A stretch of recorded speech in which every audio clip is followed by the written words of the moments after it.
출애굽기 33장. 너는 네가 이집트에서 인도해낸 백성과 함께 이 땅을 떠나서 내가 아브라함과 이삭과 야곱에게 내가 너희 자손에게 이 땅을 주겠다고 맹세한 땅으로 가거라. 내가 너를 인도할 한 천사를 보내주겠다. 그리고 내가 가나안 사람과 아모리 사람과 헷 사람과 브리스 사람과 히위 사람과 여부스 사람을 그 땅에서 쫓아내겠다. 젖과 꿀이 흐르는 비옥한 땅으로 올라가거라. 하지만 나는 너희와 함께 가지 않을 것이다. 왜냐하면 너희는 너무나 고집이 센 백성이라서 내가 그리로 가는 도중에 너희를 멸망시킬지도 모르기 때문이다. 백성은 이 나쁜 소식을 듣고 큰 소리로 울었습니다. 그래서 아무도 장식물을 몸에 걸치지 않았습니다. 여호와께서 모세에게 말씀하셨습니다. 너는 이스라엘 백성에게 이와 같이 말하여라. 너희는 고집이 센 백성이다. 내가 너희와 함께 올라가면 너희를 멸망시킬지도 모른다. 그러니 너희 몸에서 장식물을 떼어내어라. 너희에게 어떻게 해야 할지를 이제 내가 결정할 것이다. 그래서 이스라엘 백성은 시내산에서 몸의 장식물을 떼어냈습니다. 모세는 항상 장막을 가져다가 백성들이 사는 곳에서 멀리 떨어진 곳에 세우곤 했습니다. 모세는 그 장막을 회막이라고 불렀습니다. 누구든지 여호와의 뜻을 알기를 원하는 사람은 진 밖에 있는 회막으로 갔습니다. 모세가 회막으로 갈 때마다 모든 백성은 자리에서 일어나서 자기 장막 입구에 선 채 모세가 회막으로 들어갈 때까지 지켜보았습니다. 모세가 회막에 들어갈 때는 언제나 구름 기둥이 내려왔습니다. 구름 기둥은 여호와께서 모세에게 말씀하시는 동안 회막 입구에 서 있었습니다. 백성은 회막 입구에 구름 기둥이 서 있는 것을 보고 한 사람도 빠짐없이 자리에서 일어나 자기 장막 입구에서 절을 했습니다. 여호와께서는 마치 사람이 자기 친구에게 말하듯이 모세와 얼굴을 맞대고 말씀하셨습니다. 말씀이 끝나면 모세는 진으로 돌아왔습니다. 하지만 모세의 젊은 보좌관 눈의 아들 여호수아는 회막을 떠나지 않았습니다. 모세가 여호와께 말씀드렸습니다. 주님께서는 저에게 이 백성을 인도하라고 말씀하셨습니다. 하지만 주님께서는 누구를 저와 함께 보내실 것인지에 대해서는 말씀하지 않으셨습니다. 주님께서는 저에게 나는 너의 모든 것을 안다. 너는 나에게 은혜를 입었다 하고 말씀하셨습니다. 제가 정말 주님께 은혜를 입었다면 주의 계획을 저에게 보여주십시오. 그렇게 하셔서 저도 주님을 알게 해주시고 계속해서 주님께 은혜를 받을 수 있게 해주십시오. 이 백성은 주님의 백성이라는 것을 기억해 주십시오. 여호와께서 대답하셨습니다. 내가 친히 너와 함께 가겠다. 네가 안심할 수 있도록 해주겠다. 모세가 여호와께 말씀드렸습니다. 주님께서 친히 저희와 함께 가지 않으시려면 저희를 이곳에서 올려보내지 마십시오. 주님께서 저희와 함께 가시지 않으면 주님께서 저와 주님의 백성에게 은혜를 베푸신다는 것을 어떻게 알겠습니까? 주님이 우리와 함께 계시기 때문에 주님의 백성이 땅 위의 다른 백성과 다른 것이 아닙니까? 여호와께서 모세에게 말씀하셨습니다. 네가 원하는 대로 해주겠다. 그것은 내가 너를 너무나 잘 알고 또 너는 내게 은혜를 입은 사람이기 때문이다. 모세가 말했습니다. 주님, 제발 주님의 영광을 보여주십시오. 여호와께서 대답하셨습니다. 내가 나의 모든 은총을 네 앞에 지나가게 하겠다. 그리고 네 앞에서 나 여호와의 이름을 선포할 것이다. 나는 은혜를 베풀 사람에게 은혜를 베풀고 자비를 베풀 사람에게 자비를 베풀 것이다. 그러나 너는 내 얼굴을 볼 수 없을 것이다. 왜냐하면 나를 보고도 살 수 있는 사람은 아무도 없기 때문이다. 여호와께서 말씀을 계속하셨습니다. 모세야, 나에게서 가까운 곳에 바위 위에 서 있어라. 나의 영광이 그곳을 지나갈 때에 너를 그 바위 틈에 넣고 내가 다 지나갈 때까지 너를 내 손으로 가릴 것이다. 그런 다음에 내 손을 치우면 너는 내 등은 볼 수 있지만 내 얼굴은 볼 수 없을 것이다. 요한복음 12장. 6월절 6일 전에 예수님께서는 나사로가 살고 있는 베다니로 가셨습니다. 나사로는 예수님께서 죽은 자 가운데서 살리셨던 그 사람입니다. 그 집 사람들은 예수님께 저녁 식사를 대접하였습니다. 마르다는 음식을 접대하는 일을 맡았고 나사로는 예수님과 함께 식사하는 사람들 속에 있었습니다. 마리아가 매우 비싼 나드 향유 약 300g을 가져와서 예수님의 발에 붓고 자기의 머리카락으로 그 발을 닦았습니다. 그러자 그 향기가 온 집안에 가득하였습니다. 예수님의 제자 중 한 사람인 가룟 사람 유다가 그곳에 있었습니다. 그는 나중에 예수님을 배반할 사람이었습니다. 유다가 말했습니다. 이 향유를 팔아 그 돈을 가난한 사람들에게 나눠주는 것이 좋지 않은가? 이것은 300데나리온에 해당하는 값비싼 것인데 말이야. 그러나 유다가 정말로 가난한 사람들을 생각해서 이 말을 한 것은 아니었습니다.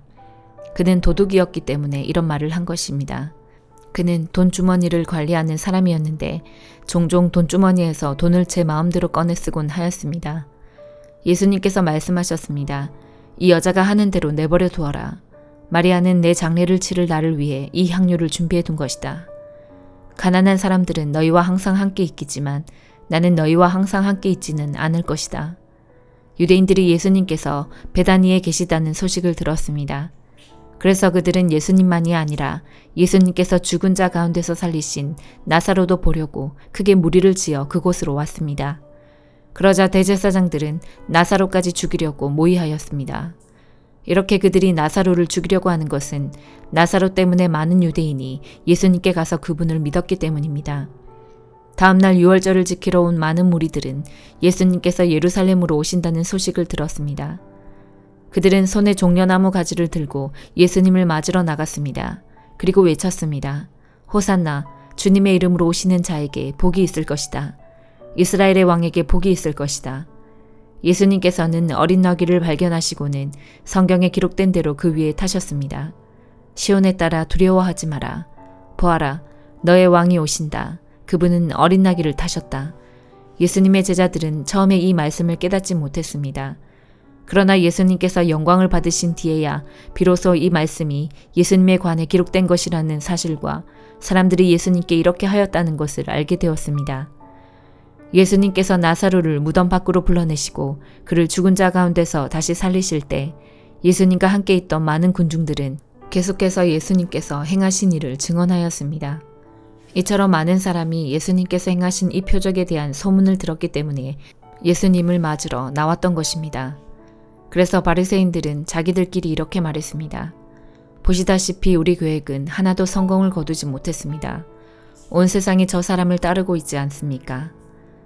유월절에 예배드리기 위해 예루살렘에 온 사람들 중에 그리스 사람들이 덜어 있었습니다. 이 사람들이 갈릴리 베세다 출신인 빌립에게 와서 요청했습니다. 선생님, 우리가 예수님을 뵙고 싶습니다. 빌립이 안드레에게 가서 말하였고 안드레와 빌립은 다시 예수님께 그 말을 전했습니다. 예수님께서 그들에게 대답하셨습니다. 인자가 영광을 받을 때가 왔다. 내가 너희에게 진리를 말한다. 미랄이 땅에 떨어져 죽지 않으면 한 알 그대로 있지만 죽으면 많은 열매를 맺는 법이다. 자기 목숨을 사랑하는 사람은 목숨을 잃을 것이지만 이 세상에서 자기 목숨을 미워하는 사람은 영원히 목숨을 보존할 것이다. 누구든지 나를 섬기려면 나를 따르라. 내가 있는 곳에 나를 섬기는 사람도 있을 것이다. 나를 섬기는 사람은 내 아버지께서 높이실 것이다. 지금 내 마음이 무척 괴로우니 무슨 말을 하겠습니까? 아버지, 이때를 벗어나게 해주십시오. 아닙니다. 나는 이 일 때문에 이때에 온 것입니다. 아버지, 아버지의 이름을 영화롭게 하소서. 그때 하늘로부터 내가 이미 영화롭게 하였고 또다시 영화롭게 할 것이다 라는 소리가 들렸습니다. 곁에 서서 이 소리를 들은 많은 사람이 천둥 소리가 들렸다고 말했습니다. 그러나 그 사람들 중에는 천사가 그에게 말하였다라고 하는 사람들도 있었습니다. 예수님께서는 이렇게 대답하셨습니다. 이 소리는 나를 위해서가 아니라 너희를 위해서 들린 것이다. 이제 이 세상을 심판할 때가 되었다. 이제 이 세상의 통치자가 쫓겨날 것이다. 내가 땅에서 들려 올라가게 되면 나는 모든 사람을 내게로 이끌 것이다. 예수님께서 이런 말씀을 하신 것은 자신이 어떤 식으로 죽을 것인가를 보이려는 것이었습니다. 군중은 이 말을 듣자 이렇게 말했습니다. 우리는 율법에서 그리스도가 영원히 계실 것이라고 들었습니다. 그런데 당신은 어떻게 해서 인자가 들려야 한다고 말씀하십니까? 당신이 말씀하시는 인자란 도대체 누구입니까? 그러자 예수님께서 대답하셨습니다. 빛이 잠시만 더 너희와 함께 있을 것이다. 빛이 있을 때에 다니면 너희는 어둠에 사로잡히지 않을 것이다. 어둠 속에서 다니는 사람은 자기가 어디로 가는지 모른다. 빛이 너희에게 있을 동안 빛을 믿어라. 그러면 너희는 빛의 아들이 될 것이다. 예수님께서는 이 말씀을 하시고 그들을 떠나 숨으셨습니다. 예수님께서 이 모든 표적을 사람들 앞에서 행하셨지만 그들은 여전히 예수님을 믿으려 하지 않았습니다. 이것은 이사야 예언자의 말씀이 이루어진 것입니다. 주님이시여, 우리가 전한 것을 누가 믿었습니까? 주님의 능력이 누구에게 나타났습니까? 이런 이유 때문에 사람들은 믿을 수가 없었습니다. 다시 이사야 예언자는 말하였습니다. 주님께서 그들의 눈을 멀게 하시고 그들의 마음을 완고하게 하셨으니 그들이 눈으로 보고 마음으로 깨닫고 돌아와 고침을 받지 못하게 하려는 것이다. 이사야가 이런 말을 한 것은 그가 예수님의 영광을 보고 예수님에 관하여 말했기 때문입니다. 그러나 동시에 지도자들 중에서도 예수님을 믿는 사람이 많이 생겼습니다. 하지만 그들은 바리새인들 때문에 예수님을 믿는다고 고백하지는 못했습니다.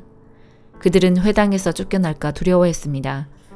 그들은 사람에게 칭찬받는 것을 하나님께 칭찬받는 것보다 더 좋아했습니다. 그때 예수님께서 큰 소리로 말씀하셨습니다. 나를 믿는 사람은 나를 믿는 것이 아니라 나를 보내신 분을 믿는 것이다.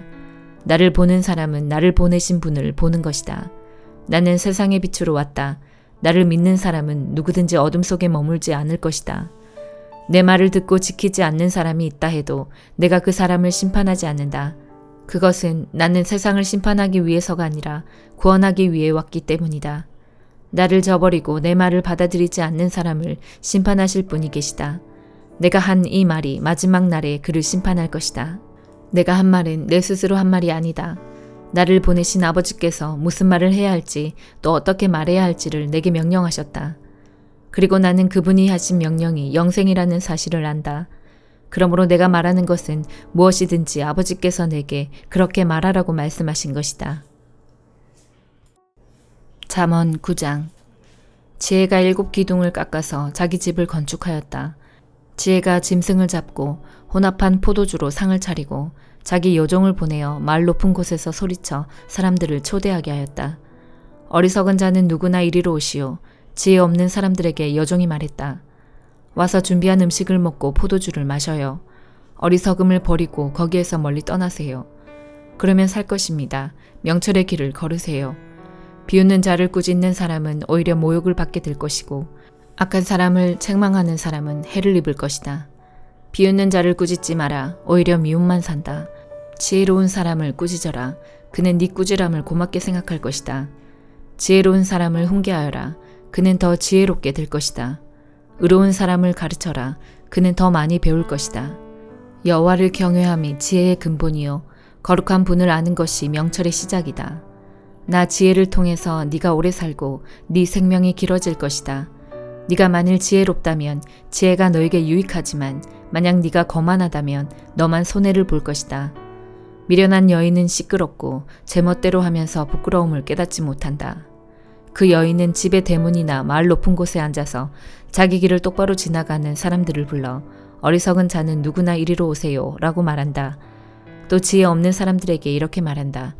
훔친 물이 더 달고 몰래 먹는 음식이 더 맛있어요. 그러나 어리석은 자들은 그곳이 사형장이며 그녀의 손님들이 지옥에 산다는 것을 알지 못한다. 에베소서 2장. 불순종과 죄로 인하여 여러분은 영적으로 죽은 사람들이었습니다. 세상 사람들과 똑같이 살며 땅의 권세 잡은 악한 세력에 순종하였습니다. 이 악한 영은 지금도 하나님을 대항하는 자들의 마음속에서 활동하고 있습니다. 우리 모두 저들과 똑같이 죄된 본성을 쫓아 행하고 육체와 마음이 원하는 대로 온갖 일을 저질렀습니다. 우리가 하나님의 분노를 사는 것은 당연한 결과입니다. 왜냐하면 그렇게 살아왔기 때문입니다. 그러나 하나님은 자비로우시고 우리를 너무나 사랑하셔서 그냥 내버려 두지 않으셨습니다. 하나님의 뜻을 따르지 않아 영적으로 죽은 우리들에게 그리스도를 통하여 새 생명을 주신 것입니다. 여러분은 하나님의 은혜로 구원을 받았습니다. 하나님은 우리를 그리스도와 함께 살리시고 하늘 위에 있는 그분의 보좌 곁에 우리를 앉혀주셨습니다. 또한 앞으로 오는 모든 세대에게 하나님의 은혜가 얼마나 크고 놀라운지를 보여주시려고 예수 그리스도 안에 있는 우리 모두에게 그의 자비를 나타내셨습니다. 여러분은 하나님의 은혜 안에서 믿음으로 구원을 받았습니다. 여러분 스스로는 자신을 구원할 수 없습니다. 구원은 하나님의 선물입니다. 또한 여러분의 착한 행동으로도 구원받았다고 자랑할 수 없습니다. 우리를 창조하신 분은 하나님이십니다. 그리스도 예수 안에서 우리를 새 사람으로 변화시켜 착한 일을 하게 하신 분도 하나님이십니다. 하나님께서는 우리 안에 이미 오래전부터 선한 일을 계획해 놓으셨습니다. 우리의 삶이 선하게 되도록 그렇게 계획해 놓으셨습니다. 여러분은 이방인으로 태어났습니다. 유대인들로부터 할례받지 못한 자라고 손가락질 당했습니다. 그들은 자신들을 할례받은 자라고 자랑합니다. 그들이 말하는 할례는 단지 몸의 한 부분에 행하는 의식에 지나지 않는 것인데도 말입니다. 그러나 하나님 없이 살았던 지난 날을 잊지 말기 바랍니다. 여러분은 이스라엘 자손도 아니며 그의 백성에게 약속하신 복의 기업도 받을 수 없는 사람들이었습니다. 소망도 없고 하나님도 모르는 자들이지 않았습니까? 하지만 하나님을 알지 못하고 살았던 여러분이 이제는 예수 그리스도 안에서 그리스도의 보혈로 인해 하나님과 가까워질 수 있게 되었습니다. 그리스도를 통해 평안을 누리고 유대인과 이방인이 하나님 안에서 하나가 되었습니다. 이전에는 마치 둘 사이에 벽이 가로놓여 있는 것 같았으나 예수 그리스도는 자신의 몸을 내어주심으로써 그 미움의 벽을 허물어뜨리셨습니다. 유대인의 율법에는 너무나 많은 명령과 규칙이 있었습니다. 그러나 예수님은 이러한 율법을 폐하셨습니다. 유대인과 이방인을 갈라놓던 율법을 없애심으로 이 둘이 그리스도 안에서 하나가 되어 새 사람이 되게 하셨던 것입니다. 이로써 예수님은 우리의 평화가 되셨습니다. 예수 그리스도는 십자가에 달려 죽으심으로 유대인과 이방인 사이에 가로막힌 미움의 벽을 허물어뜨리셨습니다. 이 둘을 하나가 되게 함으로써 이 둘 모두 하나님과 화목하게 되기를 바라셨습니다. 그리스도는 하나님을 모르는 이방인들에게 찾아오셨고 하나님을 믿는 유대인들에게도 찾아오셔서 평화에 대해 가르치셨습니다. 그러므로 우리 모두는 그리스도를 통해 한 성령 안에서 아버지께로 나아갈 수 있게 되었습니다. 이제 여러분은 더 이상 낯선 나그네나 손님이 아닙니다. 이제는 하나님의 거룩한 백성으로 하늘의 시민이요 가족입니다. 성도는 사도와 예언자들이 닦아놓은 기초 위에 세워진 하나님의 집이며 그리스도 예수께서 친히 그 건물의 머릿돌이 되어주십니다. 건물 전체가 그리스도 안에서 서로 연결되어 주님의 거룩한 성전으로 점점 자라갈 것입니다. 여러분 역시 유대인들과 함께 그리스도 안에서 함께 지어져 가고 있습니다. 성령을 통해 하나님이 친히 거하시는 곳으로 여러분은 아름답게 지어져 갈 것입니다. 아멘.